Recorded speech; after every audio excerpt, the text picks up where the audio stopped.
Good evening, I'm Taylor Ellison. You're watching Austin After Hours. We're hanging out at Dumont's Down Low, the backdrop for tonight's show. Here's a look at what's coming up. After years in the making, Leigh Shipley's debut album, Out of the Sky, is a shining example that good things are worth the wait. On the other side of a serious health battle, this singer-songwriter has created beautiful music inspired by growing up in West Texas. Sunny shares her story of perseverance, plus making music with her husband and UT football legend Jordan Shipley.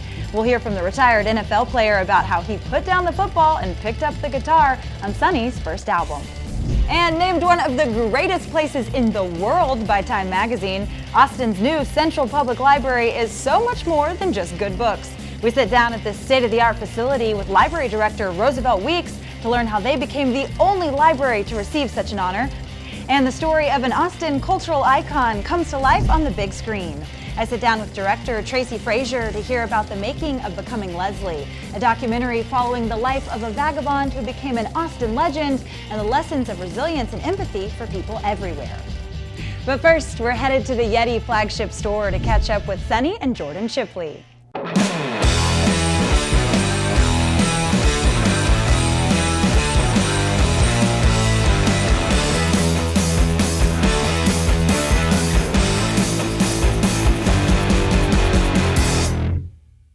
So to have a husband that can sing like that, it's free. Yeah, he's free. Free of charge. He's handsome, reliable. I'm lucky. What goes up must go down. Keep your pretty little feet planted on the ground. This album is, it's kind of more than just music. It's like turning a page in a new chapter of your life. For sure. We started recording songs about 5 or 6 years ago, and then we finally finished it last year. I had a publishing deal in Nashville for a few years. Right before we got married, we were in a really bad car wreck, and I broke my neck. We just decided it was time to move back to Texas for me to be close to family. A year after the wreck, I got diagnosed with a bunch of different autoimmune disease type stuff, and then Lyme disease, and then Epstein-Barr. I spent years trying to figure out, how to heal from all that, and ended up, by the grace of God, finding some people who helped me heal holistically. I know that's not for everyone, but it worked for me. I'm just a different person than I was a few years ago, and never thought I would be able to get to do what I love to do again, which is music. I was super fortunate to be a part of your album release show. Thank you so much for coming. It was such a great night, and you got to share that with everybody. How did it feel to be on that stage and performing? I wanted it to be a warm atmosphere, and I wanted everyone to hear the songs and the stories behind them, and we just wanted to have fun, and we did. And both of you had fun, because they were both up on stage. Jordan, if I didn't know better, I would think you were a regular musician. No, I had to break those calluses back in. Well, he doesn't give himself enough credit. He co-wrote 2 of the songs with me on the album. Plus, he's one of the best harmony singers I've ever heard, and so to have a husband that can sing like that, it's free. Yeah, he's free. Free of charge. He's handsome. I'm lucky. I'm a lucky girl. I did mess one song totally up. Played the wrong one right from the beginning, so I had to. Was that the song that's actually about messing up? Well, I had just gotten through telling a story about how I wrote a song about marriage and arguing and all these things, and he's playing a different song than everyone. No. I'm starting it, and nobody else is doing anything, and everybody's just like, "What is he I doing?" said, wrong song. Like, all right, take 2. So what'd your friends say when they saw you up on stage? One of them said, "We know who the boss is," and I'm trying to remember what else, but some of them They're just giving you a hard time. You did great. When did y'all's love story begin? Oh man. Oh, we were 13, I guess, when we met. Actually, she's older than me. That was kind of a big He always deal has back to throw that one in yeah, there. 8th grade. Who looks older? I'm not getting into this. Yeah, so my dad was a football coach, so we moved around everywhere. His first head high school job was in her hometown of Rotan, which is out in West Texas. We liked each other, whatever, when you're 8th grade, but then we moved and didn't see each other much at all for about 10 years and got back together. I guess she was in Nashville and I was finishing up at UT. Everybody thinks we just were, 8th grade sweethearts all the way through, but it really wasn't that way. The songs were also special. You can feel your heart in all of them. Is there a song that people tend to gravitate towards? I feel like the one that so many people have related to the most is a song called Betty Joe I wrote for my grandmother. Gosh, she had so many quirks. She loved to shoot guns and hunt arrowheads. And If I remember correctly, she's also a big fan of Natty Light. yeah, she had a case, always had a Popcorn and Natty case Light. I love where her heart is. of all beers, Natty Light. She was awesome. We were best friends. And it took me a while to write that song, but I'm glad I did. What does the songwriting process look like? I have to draw from friends who have are single, who have relationship drama now that so I'm like, please tell me your stories so I can write Point some out that songs. not all these songs there's some lying, cheating songs in there that I didn't have anything to do with. So. You co-wrote Oh Tonight with Josh Abbott, and that features Casey Musgraves as well. Tell me a little bit about that song. We wrote that song one night, and honestly, and he would say the same thing, neither one of us thought twice about it. 2 years later, I was in Nashville, and he called me and he said, hey, do you remember that song we wrote that one night? And I said, kind of. He said, well, do you mind if I cut it? And this girl named Casey Musgraves that I've been singing with in Texas is gonna sing it with me. And I was like, go for it. And lo and behold, it ended up being a hit here, so. I got Texas Country Song of the Year. That's really special and so funny how it all unfolds I know, like isn't that weird how it happens sometimes? Like rain coming out of the ground. There is, immense amount of great things and joy happening also on the other side of a lot of hardship. What did that teach you about yourself? I thought I was strong until I was just knocked on my butt. I learned to lean on people because I used to not, I was so prideful about that, and learned I had a great husband. Yeah, what did it show you about your relationship? I don't want to cry. It's okay if you do. Many people do on this show. You bring it out in us. I think we have gone through about 30 years worth of stuff in 8 years. Yeah. We thought we knew each other when we got married, but now we know each other so much better. And What advice would you give for someone else who might be in the middle of a hard time? just believe that it's going to work out, in the long run, and know that there's a plan, that God has a plan for your hardship, and maybe that means that, someone you love or will love later won't have to go through something you're going through. It's kind of hard to think about those things when you're right in the middle of it, but when you come out on the other side, you kind of can look back and see some of those really awesome things that come from it. That's a really encouraging message. Thank you for sharing that. And it's such a special time in your life. I feel so grateful to be with you. Your new album, years in the making. Well, would you be willing to maybe play us a song on it? Yeah, sure. What number do you think? I think we might play, He Don't play Lie? He Don't Lie or Yeah. something like that. That'll work. Let's do it. Okay.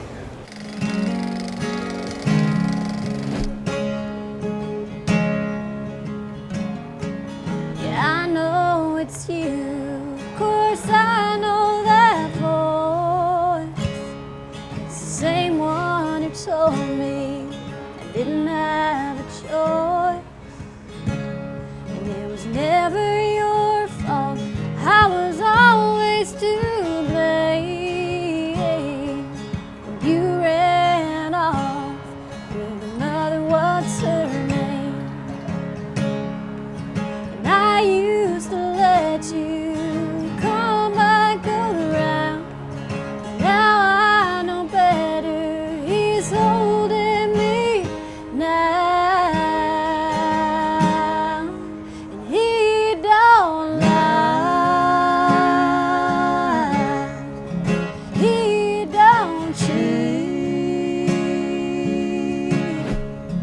He don't want nobody but me. Sounds so good, y'all. Sunny's debut album is available everywhere now. And after the break, Roosevelt Weeks shares why the library has become the hippest spot in town.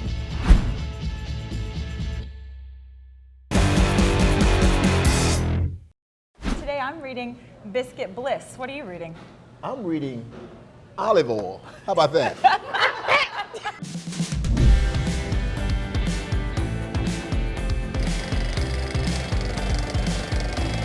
We are sitting next to one of the most talked about places in town, the hottest place to be, and it's not a new restaurant, it's not a new bar, it's not a music venue. That's right. It's the library. The library. How about that? It's cool. How does that happen? The citizens of this city, they just love libraries. And they decided back in 2006 to build a new central library. And this is what they came up with. And it is amazing, absolutely amazing. We have so many people that come in here on a daily basis. Last year we had about 1.1 million people to visit. A lot of them was from out of town. Cool. And not just out of town, but out of the country. Get this, just a year after y'all opened, this library was nominated as one of the top 5 libraries in the world. In the world, that's exactly right. And it was the only library to receive that honor in North America. That's exactly right. And not only that, we were voted by Time Magazine as the 100 best places to be in the country. There which is awesome. you go. It doesn't get more awesome. And it's Right. so cool that the city shares that love. Yeah, and you guys have been with us from the day one, and you gave an idea that we should have an after dark program.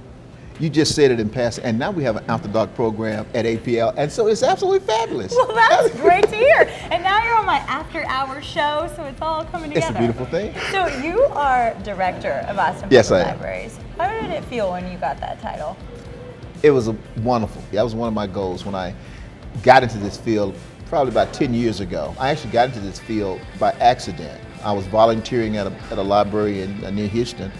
The director needed someone to help with training because I'm an IT guy.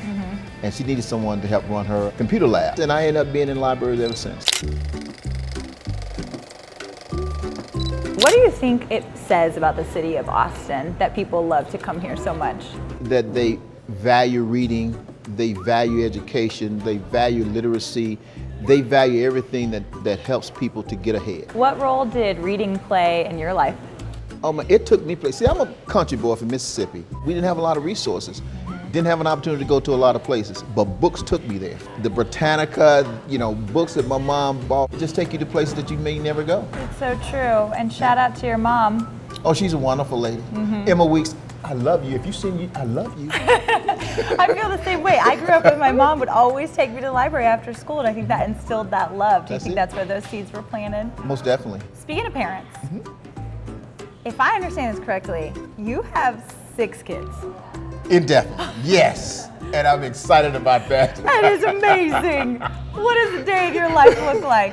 It's a lot of fun. It's a lot of activity. It keeps me young. They keep me up on the latest. Yeah. They keep me on the 2 Chainz and all the other rappers that's out there. I have to know them. How do you think we instill that love of reading in kids to help them become voracious readers? Just show them that you love reading. When you're at home, pick up a book and read. Have them put the electronics down for a minute and just read with them. Yeah. That's the most important thing to do. If your life were a book, what would this chapter be called? The Austin Experience. What about your memoir as a whole? What would the title of that be? That was a crazy librarian. That's what it would be called. I love that so much. What's a book that you treasure? To Kill a Mockingbird is my absolute favorite. Yeah. Atticus Finch, that whole cast, see someone to stand up for the little guy. Yeah. And that's what I love. And that's what libraries are. Because libraries, they're for everybody. Whether you the richest, whether you Taylor, it does not matter who you are. I call it the great equalizer. I agree. The People's University. If you want to learn something, come here. It's free. Is there a book you've read 100 times over? Oh gosh, quite frankly, anything that's dealing with Hank the Cowdog. Because all of my kids, they love I love Hank the Cowdog. All right, let me shoot you straight. Because it's such engaging. I like the mystery of it. I like the characters in it. And so I can read Hank the Cowdog all day long. I dig it. What's the most recent book you've read? There's one that called, Must have been really good. no, please stop her when I get It's called Showdown. It's a book about the confirmation hearing of Thurgood Marshall. Right now, pop culture is so focused on superhero world. What kind of fictional character in that realm speaks to you? My superhero is Batman. Oh, for real? Yeah, you know why? Why? Because he doesn't have any superpowers. He used this. His brain. His brain. That's what keeps him going, and that's what makes him so powerful. It's true. And he has a lot of books. If you ever look at his house, a lot of books everywhere. Batman likes to read. That's exactly right. Show me the way you react when you hear somebody doesn't have a library card. What the? They have to have a library card Before they leave here today? before they leave here today. All of you. It was 3 of you, and I'm gonna call you out. Tell me how you feel when someone has a late book. That's fine. Okay. It's fine. Oh, thank God. Because we have automatic renewals. Sure, I still have a wrinkle in time checked out from third grade, 1993, and I gotta find that. Okay, Rachel, can you check on that for me, please? This is such an awesome spot because we're in Cookbook, which you've incorporated a bar and cafe to be part of the library That's right. experience. So let's eat these, and then maybe you can show me your favorite part of the actual library. Sounds wonderful. Let's do it. But first, biscuit bliss.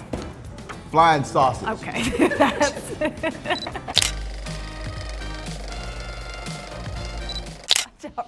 Come on, roll on.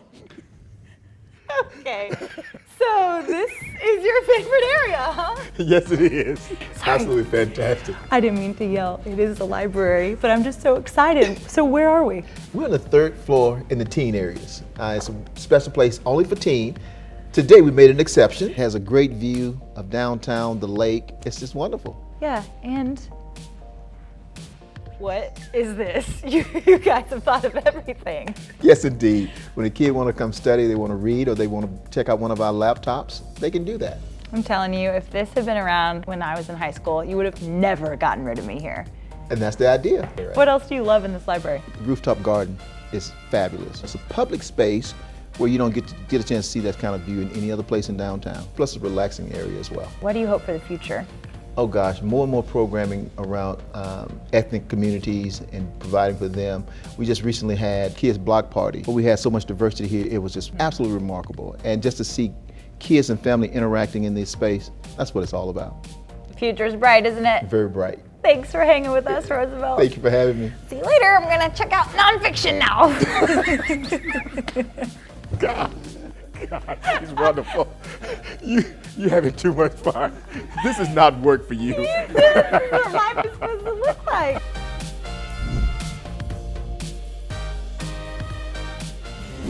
As you can see, 6 floors of fun and over 500,000 books. You've got to check out the library. Up next, director Tracy Frazier talks about her directorial debut and its world premiere at South by Southwest.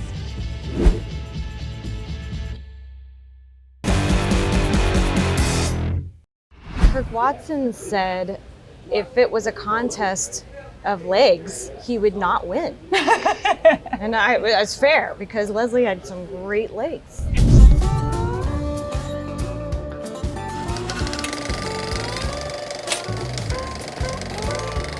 Becoming Leslie is a story about a legendary Austin figure who became a cultural icon. Why did you want to tell this story? I wanted to just find out like the initial stuff, like what does he do all day? Like how is he so beloved? Hey folks, how y'all doing? Who is Albert Leslie Cochrane? Well, first he would say it's just Leslie. You're right. He's a cross-dressing vagabond from Florida that landed in Austin and began a love affair with Austin. And they loved him. But he was polarizing too. There was this beard and there was this smiling character, and I thought, good Lord of mercy.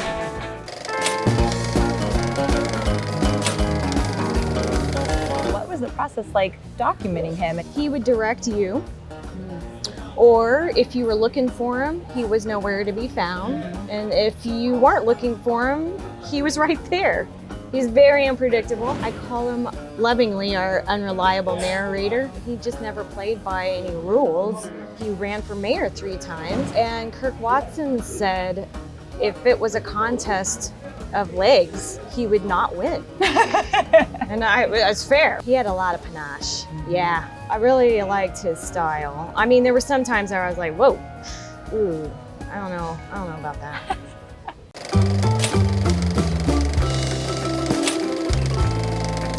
By a lot of people's standards, Leslie was living a life that would be very, very challenging.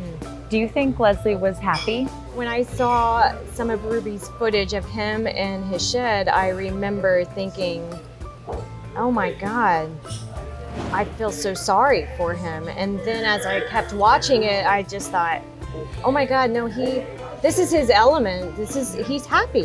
And it's that message that you can create happiness wherever you are. That's right. That it's in your power. Yeah.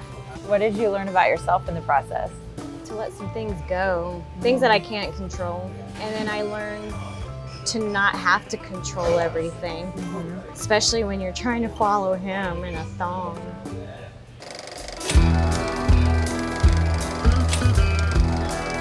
This is your directorial debut, and it is world premiering at South by Southwest. Yeah. First, let's just cheers to that, because that is a huge milestone. Thanks. It's a little surreal because, you know, it's been 8 years for me. It's been 14 years for Ruby. I can't wait for it to play other places and see if it resonates with people in their city. So what are the messages you think that are universal? Human resilience and just checking in with your fellow man and your family. I found I had some relatability with him, and I wasn't expecting that. Yeah. He likes to do crossword puzzles, just like me. He likes to find humor in everything, just like me. He's struggling, just like me. So I hope people take away some empathy.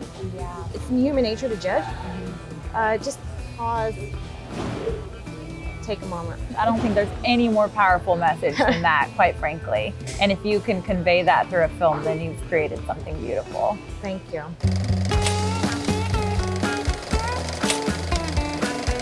There is a whole generation of people moving to Austin who are here who don't know who Leslie is. And if you use that name conversationally, they wouldn't know what you were talking about. Right. What do you think about that? I just think that if you're going to stay anywhere for a significant amount of time, you might take a look at why your city is the way it is, and you'll stumble upon Leslie. So what impact did Leslie have on the Austin we know today? Relentless, creative quality, and we have to remember that. Growth is inevitable, right? Yes. So our job is to grow responsibly and make sure we preserve this character of Austin. That is what drew people here in the first place. What did you learn about that in the making of this film, and how Leslie is a metaphor for this rapidly changing city? We do address that in the film because I had asked one of his friends, like, do we need another Leslie? And she aptly said, I don't know if we need another Leslie per se, because there's not anybody that's going to be just like him, but we need creative people willing to put themselves out there. But what is hard is that it's hard to live here because it's so expensive. So Tracy, what's the answer? What is the I'm looking answer? to you for the answer. The answer is just to find it every day in your daily life. Be creative somehow, some way. How did Leslie's passing affect the making of your film? It did take us off guard, and just had to really rework the story in a way that made you leave the theater not feeling completely saddened. But we did take some time off after that. What do you think Leslie would say about your film if he watched it? Man, I think he would say that it's real, but I think he would also say, I like that part in the beginning when I'm on stage in Momo's and I'm showing my butt. I think he would really love those moments where you can't help but engage with them. Yeah. And there's something about when you see people just being themselves, you feel empowered to be yourself. That's right. I would say that's his legacy. To people who knew him, or even now who don't know him but don't realize that's what they're benefiting from. Come to Austin and be yourself. Yeah. I cannot wait to see it come to life on the big screen. Congratulations to you. This has been such a joy to sit with you. Thank you. Cheers. Thank you. Cheers.